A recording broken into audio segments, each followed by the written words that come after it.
কবর যত কঠিন, কিয়ামত তার চেয়ে অনেক বেশি কঠিন। কিয়ামত যত কঠিন, জাহান্নাম তার চেয়ে অনেক অনেক অনেক বেশি কঠিন। কি দিয়ে বুঝায় আপনাকে আমি কবর কত কঠিন?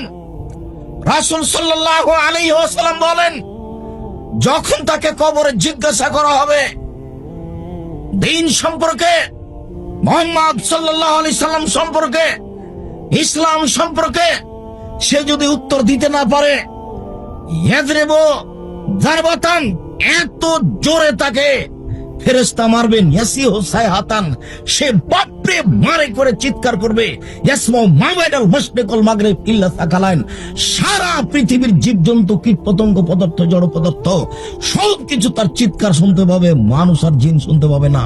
এখান থেকে 50,000 কোটি কিলোমিটার দূরে যে বস্তু আছে সেও শুনতে পাচ্ছে এই কবরের চিৎকার। সে কত জোরে চিৎকার করছে আপনাকে আমি বুঝাতে অক্ষম। মুহাম্মদ সাল্লাল্লাহু আলাইহি ওয়াসাল্লাম বলেছেন, যে মারে সে চোখে দেখে না, যে মারে সে কানে শুনে না, যে মারে সে ফেরেশতা, তার রং বিভিন্ন ধরনের, কালো নীল, ভিন্ন ধরনের রং, চোখে দেখে না, কানে শুনে না, কোথায় মারছে আর চিৎকার করছেও শুনতে পায় না, যার কারণে তার মারার গতির পরিবর্তন হয় না। মারে যে সে পুলিশ নয়, মারে যে সে মানুষ নয়, সে খায় না, পেশাব করে না, তার সংসার নাই, তার বিবাহ শাদী নেই, তিনি হচ্ছেন ফেরেশতা। প্রথম বাড়িও যেমন, শেষ বাড়িও তেমন।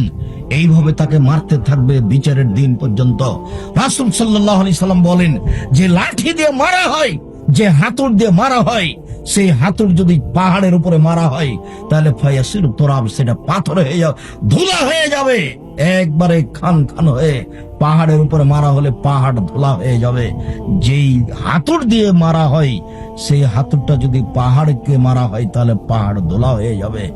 মুহাম্মদ সাল্লাল্লাহু আলাইহি সাল্লাম এইভাবে বলেন। কি দিয়ে বুঝায় আপনাকে আমি কবর কত কঠিন?